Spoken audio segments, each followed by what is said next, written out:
신년 무릎 기도에 오신 귀한 성도님들 진심으로 환영합니다. 또 이렇게 참 아이들부터 해가지고 우리 성도님들 함께 모이니까 얼마나 좋은지 모르겠습니다. 우리 옆에 분 바라보면서 이렇게 인사하면 좋겠어요. 새해에 채우시는 하나님을 경험하시기 바랍니다. 인사하겠습니다. 시작. 새해에 채우시는 하나님을 경험하시기를 바랍니다. 네. 정말 채우시는 하나님을 경험하시는 우리 귀한 성도님들 되기를 소망합니다. 이전에 참 어렸을 때 참 부흥회가 많이 있었어요. 저도 이렇게 부모님이 부흥회를 하면 그 어린 그 초등학생 나이에 옛날에는 부흥회가 많았잖아요. 그래서 오전 집회, 새벽 집회, 오전 집회, 밤 집회, 밤 12시가 돼도 막 안 끝났던 그런 시간이 생각이 납니다.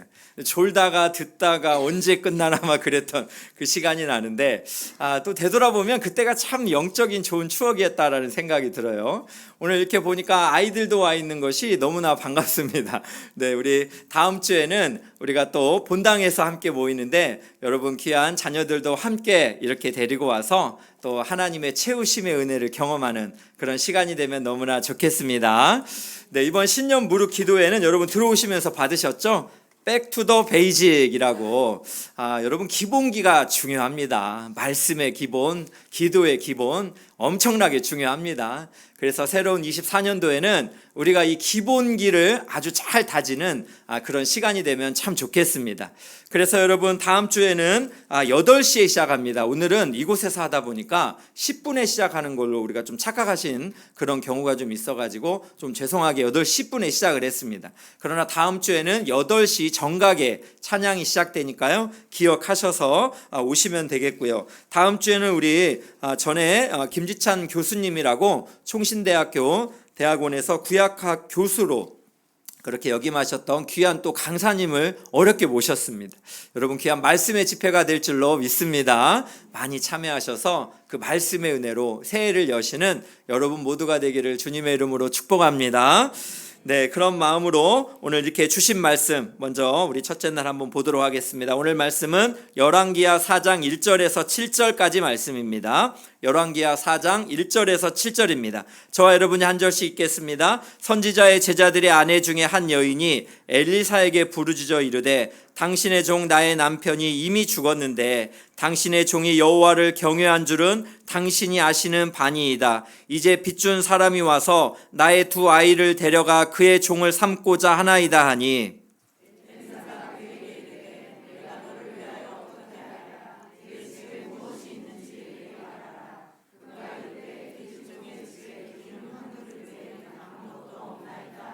이르되 너는 밖에 나가서 모든 이웃에게 그릇을 빌리라. 빈 그릇을 빌리되 조금 빌리지 말고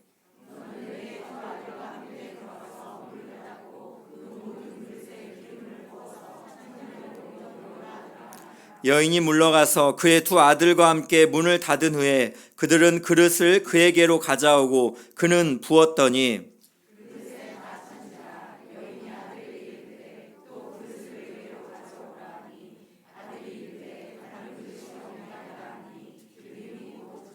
함께 읽습니다. 그 여인이 하나님의 사람에게 나아가서 말하니 그가 이르되 너는 가서 기름을 팔아 빚을 갚고 남은 것으로 너와 내 두 아들이 생활하라 하였더라. 아멘. 여러분 전도를 말하다라는 도원웅 목사님의 책에 보면 이전에 우리가 알고 있던 영국의 다이애나 황세자 비에 대한 이야기가 나옵니다. 이 여인은 안타깝게도 벌써 죽은 지 20년이 되었습니다. 그러나 당시에 이 여인은 신데렐라라고 불릴 정도로 많은 사람들에게 많은 것을 가지고 있는 부러움의 그런 아이콘이었습니다. 그러나 그녀의 마지막은 비운의 주인공으로 생을 이렇게 마감을 하고 말았는데요. 다이애나는 영국의 스펜서 백작의 셋째 딸로 태어났다고 합니다.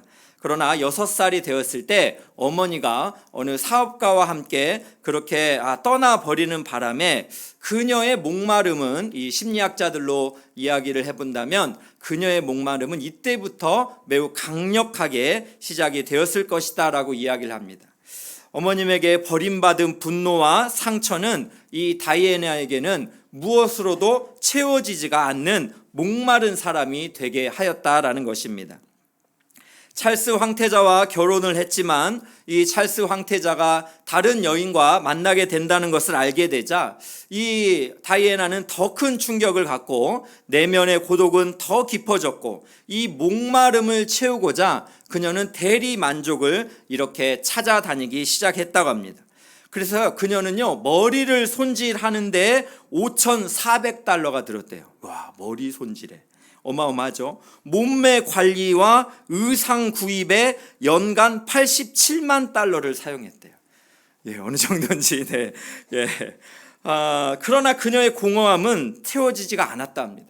그래서 그녀는요, 5번의 자살 시도가 있었고요. 또 거식증에 시달리면서 계속해서 애인을 바꿔갔다고 합니다. 그러면서 나중에는 이집트의 재벌 아들과 차를 타고 가다가 파파라치에 쫓기게 되면서 결국에는 사고가 나서 그 충격으로 과다 출혈로 목숨을 거두게 되었습니다. 근데 여러분, 그녀의 그때의 나이가 36세였다고 합니다. 와, 너무하죠. 너무너무 안타깝죠. 우리가 생각했을 때 이 다이애나는 사람들의 부러움의 아이콘 아닙니까? 돈도 가질 만큼 다 가지고 있고, 또 찰스 황태자의 아내이기도 하고, 또 그가 많은 사람들에게 사랑을 받을 정도의 뛰어난 외모, 또 여러 가지를 다 갖췄다라고 생각하는 그런 여인이지만, 그러나 그녀의 내면은 매우 공허함의 상태에 있었다는 것입니다. 그 어떤 것으로도 채워지지 않는 이 목마름 속에 허덕였던 그 여인이었기 때문에 그녀의 마지막은 36세에 정말 비운의 주인공이 되어버리고 말았습니다. 여러분, 이 공허함이라는 것의 문제는 우리 사람들에게도 있습니다. 그래서 여러분, 체리 힐이 쓴 공허함이라는 책에는요, 이런 내용이 납니다. 이 땅을 살아가는 우리에게 불쑥불쑥 찾아오는 불청객이 2가지가 있답니다. 그 하나는 무엇이냐면 감기이고, 그 하나는 바로 공허함이다 라고 이렇게 이야기합니다. 여러분, 불청객처럼 찾아오는 감기, 지난 겨울 너무 고생하셨죠? 이번에는 이 독감 때문에 얼마나 많은 분들이 고생을 하셨는지 모릅니다. 그런데 여러분, 예수를 믿는데도 이 공허함이라는 것이 찾아온다는 것은 이것도 역시 불청객이다라는 것입니다. 여러분, 그래서 많은 우리 하나님의 사람들도 이 공허함의 문제를 직면하게 되고, 또 이 공허함의 문제를 좀 어떻게 채워보고자 대리 만족의 길을 찾아보지만 여러분, 채워지지가 않는 것입니다. 여러분, 파스칼이라는 사람이 이런 말을 했습니다. 인간 속에 하나님이 계셔야 할 공간이 있다라고 이렇게 말했어요. 사람에게는요, 누구나 다 하나님이 참 함께 하셔야 될 그런 공간이라는 것이 있다라는 것입니다. 그런데 하나님이 아닌 다른 것으로 그것을 채우려고 할 때 여러분, 그것은 채워지지 않는 공허함의 연속이 된다라는 것입니다. 그래서 여러분, 이스라엘 백성들은 하나님께서 정말 그들을 책망하시는 내용이 나옵니다.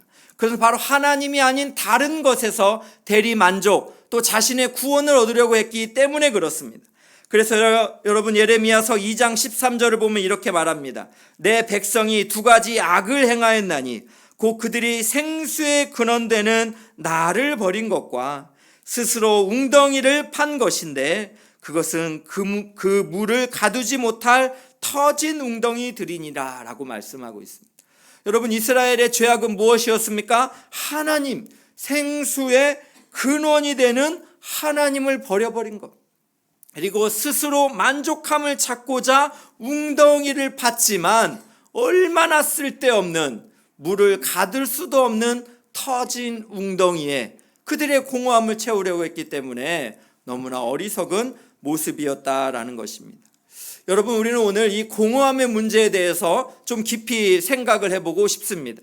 하나님을 믿는 우리에게도 이렇게 불청객처럼 찾아오는 공허함의 문제, 때로는 이것이 너무나 극대화돼서 인생에 어떻게 살아갈지 모를지에 그러한 너무나 허탈함과 목마름과 이 갈증의 상태에 있을 때 우리는 도대체 무엇을 추구해야 하는지 오늘 말씀에서 좀 찾아보고 또 우리가 적용을 하면 좋겠습니다.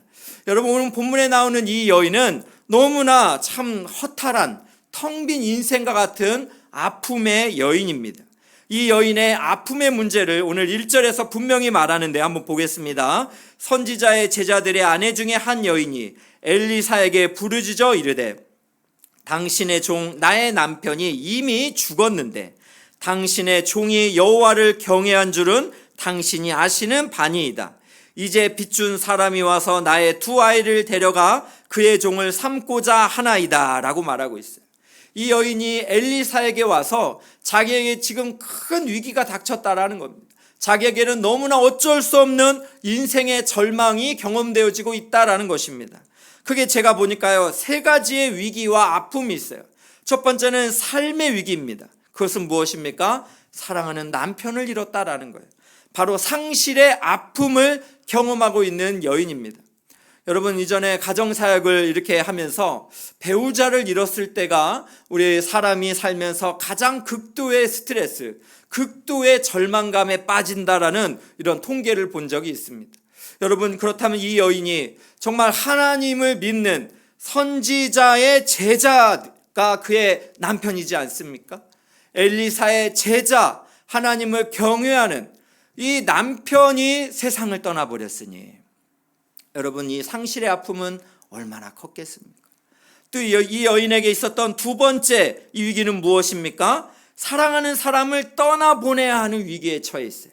왜냐하면 빚을 이렇게 어쩔 수 없이 빚을 지게 됐는데 이 빚을 갚을 능력이 없습니다. 이 능력이 없으면 어떻게 돼요? 자기의 두 아들을 노예로 데리고 간다라는 것입니다. 그러니까 자신의 이 무능력의 아픔인 거예요. 이 위기를 경험하면서도 이거를 스스로의 힘으로 어떻게 해결할 수 없는 이런 능력 없음의 아픔을 경험하고 있는 여인의 모습을 우리가 보게 되는 것입니다. 마지막으로 이 여인의 위기는 무엇입니까? 영적인 위기예요. 영적인 위기. 왜 그렇습니까? 이 여인의 남편은 누구예요? 선지자의 제자입니다. 제자. 그러니까 오늘 성경으로 말하면 여호와를 경외하는 신실한 종이에요. 그러니까 하나님을 잘 믿는 집안에 이러한 말로 표현할 수 없는 엄청난 이 상실과 또 두 아들을 노예로 팔아버릴 수밖에 없는 이 능력 없음의 아픔과, 그리고 하나님은 왜 우리 가정에 이런 비통함을 허용하시는지 의문이 되는 그런 해결되지 않는 의문의 아픔을 경험하고 있다라는 것입니다. 이 여인이 안고 있었을 이 공허함의 문제, 어떻게 해결할 수 없는 이 무능력의 문제, 여러분, 이러한 환경에 빠지게 된다면 여러분, 우리는 어떻게 해야 할 것입니까? 오늘 우리도 인생을 살아가면서 너무나 힘든 시대를 살아가고 있잖아요. 지난 연말에 참 우리 성도님들이 참 요청이 많이 있으셔서 그래서 이렇게 신방을 좀 몇 분을 만났습니다. 한 분을 만나면요, 한 3시간 정도 대화를 나눴던 것 같아요. 이야기가 끊어지지가 않습니다. 왜 그렇습니까? 너무너무 힘든 환경이기 때문에 그래요. 겉으로 보기에는 굉장히 다 모두가 부러워할 만한 이렇게 참 많은 것을 갖추고 있다라고 그런 생각이 들지만 그의 내면의 문제는 이 공허함의 문제, 이 아픔의 문제, 해결될 수 없는 이 의문의 문제들을 가지고 있는 성도님들을 보면서 정말 어떻게 해야 되나 라고 하면서 이 연말을 보냈던 그런 시간이 있습니다. 이제 새해가 밝았습니다. 우리가 이 새해에도 이렇게 한 해를 살아가 본다면 우리 안에도 올 한 해 여러 가지 또 공허함의 문제를 발견하게 될 것입니다. 어쩌면 우리가 2024년 12월의 마지막 금요 기도회를 오늘 우리가 이렇게 드리고 있다면 여러분, 지난 1년 24년 동안 나의 공허함의 문제를 하나님께서 해결해 주셔서 감사합니다라고 이렇게 하나님께 기도하며 찬송하며 영광을 돌릴 수 있는 여러분 모두가 되었으면 참 좋겠습니다. 저는 오늘 신년에 처음 우리가 신년 무릎 기도회로 함께 모이면서 우리가 올해에도 경험하게 될 이 공허함의 문제 가운데서 우리는 어떠한 자세로 나아가야 되는지 한 2가지 정도 우리가 적용해 보기 원합니다. 그 첫 번째는 무엇이냐면 하나님은 공허함의 문제를 큰 기회로 삼으신다라는 것입니다. 여러분, 우리는 이 땅을 살아가면서 공허함의 문제가 직면할 때마다 어찌해야 될지 두렵고 무섭고 막막합니다. 그러나 이것은 하나님 편에서 봤을 때는 오히려 우리의 공허함을 채워줄 수 있는, 정말로 하나님을 만날 수 있는 큰 기회가 된다라는 것을 믿으시기를 주님의 이름으로 축복합니다. 여러분, 오늘 본문에서 1절의 이 여인은 정말 이 공허함의 문제 가운데서 엘리사를 찾아오는 부분이 나옵니다. 오늘 1절 보겠습니다. 선지자의 제자들의 아내 중에 한 여인이 엘리사에게 부르짖어 이르되 라고 말하고 있습니다.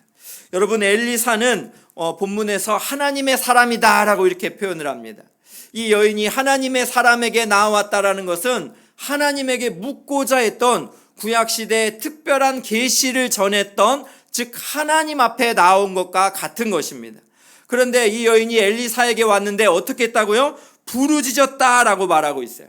근데 여기서 여러분, 부르짖었다라는 말은 히브리어로 차카라는 단어인데, 이 말은 바로 큰 소리로 애원하다라는 의미를 가지고 있습니다. 그러니까 이 여인이 엘리사에게 와가지고 엘리사 양반 뭐 이렇게 부른 게 아니라는 거예요. 엘리사에게 와가지고 어떻게 해요? 큰 소리로 애원했다라는 거예요. 자기의 이 절박함의 문제, 자기의 이 정말 어찌할 수 없는 인생의 이 허탈함의 문제를 도와달라고, 하나님의 음성을 듣고자 하나님 앞에 나온 한 여인의 모습을 우리가 살펴볼 수가 있는 것입니다. 여러분, 그런데 이 여인이 과연 엘리사에게 나오기에는 쉬운 일은 아니었어요. 당시의 시대를 이렇게 살펴보면요, 바로 아합의 아내 이세벨이 통치하던 그런 시대입니다. 여러분, 아합이 통치하던, 즉 이세벨이 활동하던 시대를 생각을 해보십시오. 얼마나 패역한 일들이 많았습니까? 이스라엘 백성들은 하나님을 떠나 배교를 했습니다. 또 이스라엘의 선지자들도 하나님을 떠나 거짓 증언들을 했습니다. 그들의 참 선지자는 오히려 박해를 받던 그런 시대입니다. 이런 시대에 하나님을 찾아왔다라는 거, 여러분, 이것은 결코 쉬운 문제는 아니었습니다. 그리고 또 이 여인이 더 힘든 건 무엇입니까? 영적인 위기예요. 왜냐하면 이해가 되지 않는 것입니다.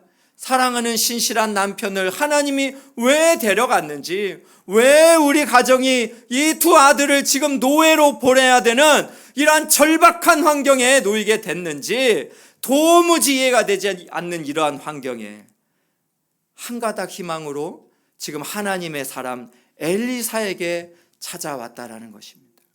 여러분, 이 말씀을 생각할 때 여러분, 우리도 참 지금 이 공허함의 문제를 직면할 때마다 우리가 어떠한 태도를 하나님 앞에 보여야지를 우리가 생각을 해볼 수가 있어요. 우리가 가끔 신앙생활 하다 보면 이해가 되지 않을 때가 있어요. 예수를 믿으면 만사가 형통하고, 또 뭐 지원하는 입시는 다 합격을 하고, 또 지원하는 이직들은 또 다 이렇게 돼야 되는데 어떻습니까? 실제는 그렇지가 않잖아요. 인생을 살다 보면 여러 가지 참 아픔의 문제들도 얼마나 많은지 모릅니다. 또 여러분, 우리도 이 세상을 살기 때문에 부족함이 많아요. 때로는 여러분, 살아가는데 삶에 있어서 좀 경제적인 도움이 있으면 좋겠고, 또 때로는 너무너무 고독하잖아요. 참 우리 크리스찬들도 한 46% 정도가 나는 살면서 외로움을 느낀다라고 말하니까 이 사람에 대한 이 고독함도 얼마나 많습니까? 또 여러분, 우리가 추구하고자 하는 삶의 행복들이 있잖아요. 여러분, 그것들이 다 채워지지 않을 때 우리가 때로는 낙심합니다. 건강의 문제도 마찬가지죠. 우리도 정말 이해할 수 없는 아픔과 질병 속에서 그렇게 해결되지 않을 때 많이 있습니다. 그러나 여러분, 그때가 바로 이 공허함의 문제가 하나님을 만날 수 있는, 하나님으로부터 채우심을 받을 수 있는 가장 큰 기회가 되는 것을 믿으시기를 주님의 이름으로 축복합니다. 여러분, 그래서 시편 84편 11절에는 이렇게 말씀하고 있습니다. 여호와 하나님은 해요 방패이시라.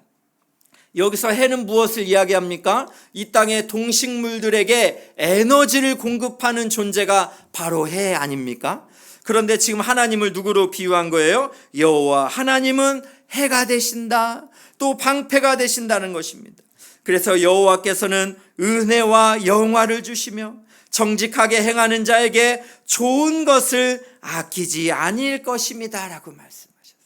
우리 하나님이 어떤 분이라고요?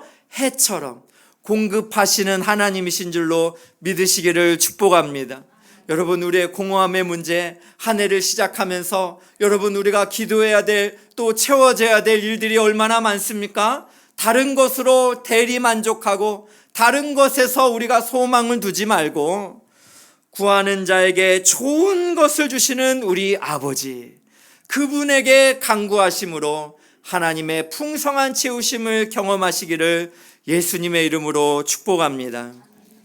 두 번째로 여러분, 우리 공허함 속에서 깨달아야 될 것이 있다면 바로 하나님은 우리의 순종을 통해 일하신다라는 것입니다. 여러분, 제가 학생 시절에 참 섬겼던 선교 단체가 CCC인데요. 그 CCC라는 단체에는 뭐가 있냐면 4대 절대라는 게 있어요. 약간 CCC라는 게 캠퍼스 크루세이드 포어 크라이스트잖아요.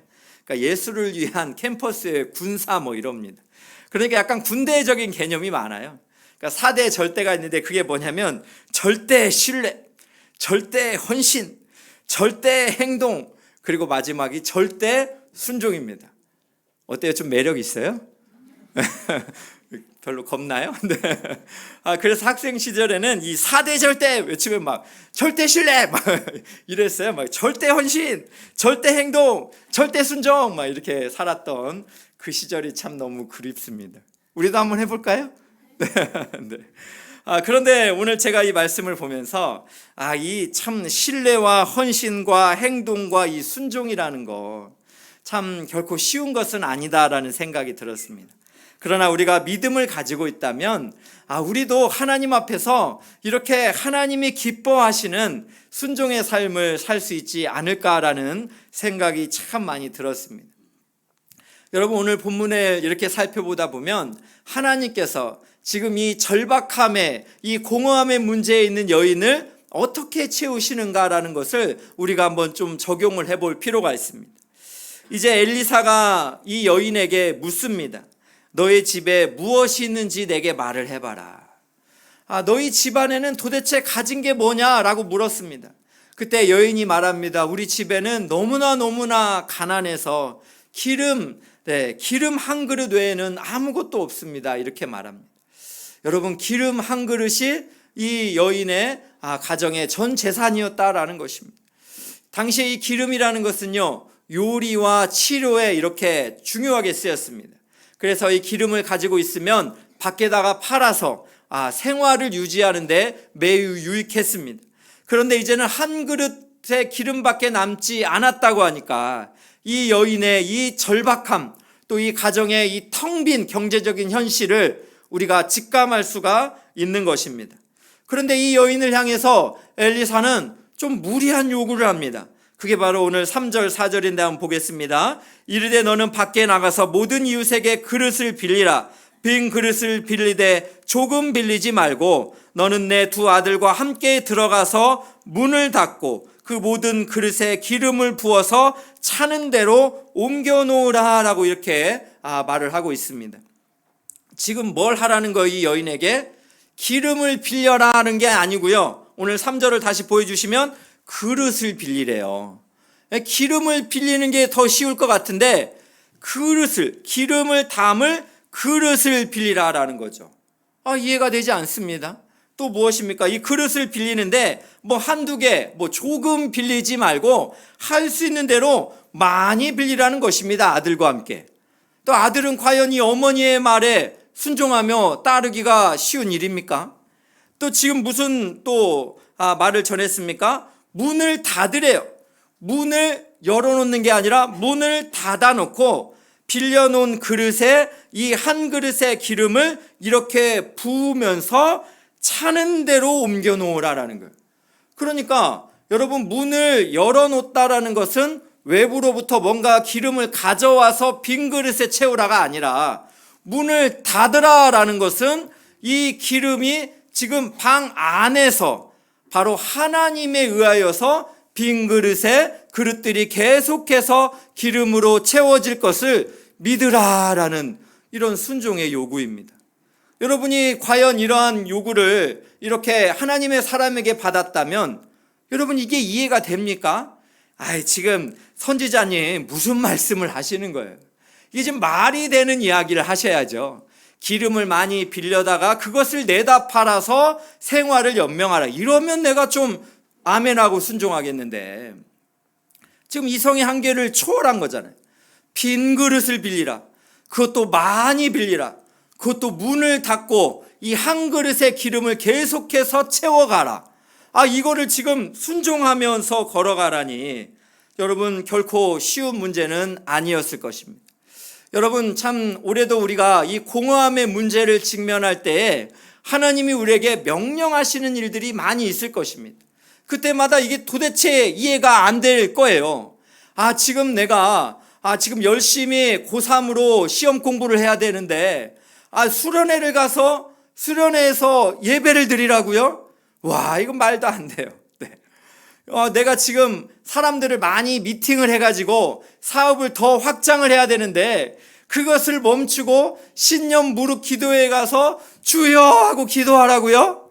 말도 안 돼요. 라고 생각할 수 있을지 누가 모르겠어요. 또 여러분 그 외에도 많이 있을 거예요. 왠지 하나님 앞에 나가서 기도하는 거, 하나님 앞에 헌신하는 거, 이게 아무도 알아주지도 않고 오히려 경제의 어떤 법칙으로 보면 이게 손해고 더 말도 안 되는 일일 것 같지만 여러분 하나님께서는 우리를 채우시는 분이신 줄로 믿으시기를 축복합니다. 특별히 하나님은 순종을 통하여 일하시는 하나님이신 줄로 믿으시기를 축복합니다. 이 여인과 아들이 이제 참 하나님의 사람의 말대로 문을 닫았습니다. 그리고 빌려온 그릇에 기름을 붓기 시작했습니다. 그런데 신기합니다. 기름이 말라야 되는데 한 그릇에 기름이 다 채워졌는데 놀랍다. 다른 그릇에 또 기름을 채웁니다. 또 기름이 넘치게 됩니다. 계속해서 오늘 성경은 아들에게 빈 그릇을 가져오라고 했을 때 다 채워져서 없습니다라는 말을 들을 정도로 하나님께서는 순종으로 나아가는 이 여인의 이 빈 그릇을 가득가득 채워준 줄로 믿으시기를 주의 이름으로 축복합니다. 여러분 그렇습니다. 우리 하나님은 순종을 통하여 일하시는 하나님이십니다. 여러분 성경을 살펴보면 하나님은 우리 하나님의 사람들의 순종을 통하여서 공허함의 문제를 채우시는 기적을 보여주셨습니다. 여러분 오병이어의 기적을 보십시오. 우리 예수님께서 정말 그 기적에 처음으로 사용하는 게 무엇입니까? 한 소년의 물고기와 여러분 보리떡이었어요. 그 소년이 소중히 여겼던 그 소년의 도시락, 그 소년의 점심의 전부였습니다. 그러나 그 소년이 그것을 주님에게 내어놓았을 때 예수님께서 그것을 축사하시고 5,000명이 먹는 5,000명 이상의 많은 사람들을 채워주신 그 기적을 경험하게 된 줄로 믿으시기를 축복합니다. 여러분 또한 요한복음 2장에 보면은 예수님께서 물을 포도주로 바꿀 때에도 하인들을 향하여 명령하신 게 있습니다. 빈 항아리에 물을 아귀까지 채워라. 하인들이 이 말을 어떻게 순종할 수 있겠어요? 그러나 주님의 말씀이라면 그들은 순종했습니다. 그때 어떤 일이 벌어집니까? 물이 포도주로 바뀌어지는 놀라운 기적이 경험되어진 줄로 믿으시기를 축복합니다. 하나님은 이처럼 하나님의 말씀에 순종하는 사람을 통하여 지금도 일하시는 줄로 믿으시기를 축복합니다. 그렇기 때문에 올 한 해를 우리가 살아가면서 두려워하지 맙시다. 우리가 기름을 채우는 존재가 아니에요. 우리는 뭐 하는 존재예요? 빈 그릇을 준비하는 존재예요. 즉 하나님의 말씀에 순종하는 존재예요. 그것도 조금 빌리지 말고 그냥 조금 순종하는 거 말고 주님이 말씀하시면 우리는 계속해서 빈 그릇을 준비하는 순종을 우리가 해야 한다는 것입니다. 그렇다면 여러분에게 묻고 싶어요. 여러분에게 지금 하나님이 말씀하시는 빈 그릇을 준비하라, 조금 말고 많이 준비하라고 하시는 그 빈 그릇의 순종은 무엇입니까? 저는 이 말씀을 묵상하다 보니까 그렇구나. 주님 2024년 한 해에도 예배의 빈 그릇 가운데 우리가 최선을 다하는 이 예배당의 모든 곳 가운데 하나님께서 성령으로 채워 주시옵소서. 은혜로 가득하게 하여 주시옵소서. 하나님의 믿음과 사랑이 넘쳐나게 하여 주시옵소서. 또 여러 가지 생각이 들더라고요. 우리의 다락방, 하나님, 다락방이 더욱 확장되어지고 또 여러 사람들이 세워질 때마다 하나님이 은혜로 채워 주시옵소서. 또 우리의 각 부서가 하나님의 놀라운 은혜로 채워지게 하여 주시옵소서. 우리의 다음 세대, 우리의 주일학교가 교사분들과 또 우리의 자녀들로 함께 채워질 때 하나님이 기름을 채워주시는 성령의 기적의 역사가 일어나게 될 줄로 믿습니다. 교회를 향한 저의 빈 그릇은 이런 것들입니다. 그렇다면 여러분의 개인의 빈 그릇은 무엇입니까? 우리 주님이 말씀하실 겁니다. 애야, 빈 그릇은 네가 좀 준비하면 안 되겠니? 네. 하나님을 믿는다면 여러분, 빈 그릇은 우리가 준비해야 하는 것입니다. 우리가 하나님을 향한 믿음을 가지고 있다면 이 여인과 아들이 순종하면서 그렇게 채워간 것처럼 세상 사람들이 나를 뭐라고 하든 지금 창피한 게 문제가 아니에요. 하나님이 기적을 이루실 것이라는 확실한 믿음만 붙들고 있다면 그것을 위하여 올 한 해 우리가 최선의 그러한 빈 그릇들을 준비한다면 하나님이 채워주실 줄로 믿습니다. 이곳에 시험을 준비하는 분 있습니까? 시험을 향해서 최선의 빈 그릇을 준비하십시오. 우리 하나님께서 그렇게 준비하는 자에게 하늘의 지혜를 주실 줄로 믿습니다. 담대한 믿음을 허락해 주실 줄로 믿습니다. 또 최선을 다할 수 있는 집중력을 허락하여 주실 줄로 믿습니다. 이곳에 사업하는 우리 귀한 성도님들이 있습니까? 빈 그릇을 순종하며 준비하십시오. 하나님께서 오병이어의 기적과 같이 차고 넘치는 은혜로 부어주실 줄로 믿습니다. 더 빈 그릇을 담을 수 없는 한 그릇의 기름이 넘쳐나는 은혜를 경험하게 될 줄로 믿습니다. 이곳에 여러분 가정의 영적인 충만함을 구하시는 분들이 있습니까? 가족들을 위하여 빈 그릇을 준비하십시오. 하나님께서 구원의 은혜를 부어주실 줄로 믿습니다. 하나님께서 여러분의 배우자와 여러분의 자녀들과 부모님들에게 영적인 충만함을 넘치도록 부어주실 줄로 믿습니다. 우리 하나님이 말씀하셨어요. 내 입을 크게 열라 내가 채우리라. 할렐루야. 내 입을 크게 열라 내가 채우리라. 하나님의 말씀이 임했습니다. 이제는 아멘으로 순종하십시오. 목마름의 문제를 하나님이 아닌 것에서 찾지 않기로 결단하십시오. 행복의 문제를 하나님 아닌 데서 구하지 않기로 결단하십시오. 그렇게 하나님께 우리의 모든 집중과 우리의 모든 마음을 다할 때 하나님이 2024년도에 우리의 인생을 능력으로 채워주실 줄로 믿습니다. 풍성함으로 함께하여 주실 줄로 믿습니다. 올 한 해에도 하나님 때문에 웃을 수 있는 여러분 모두가 되시기를 주의 이름으로 축복합니다.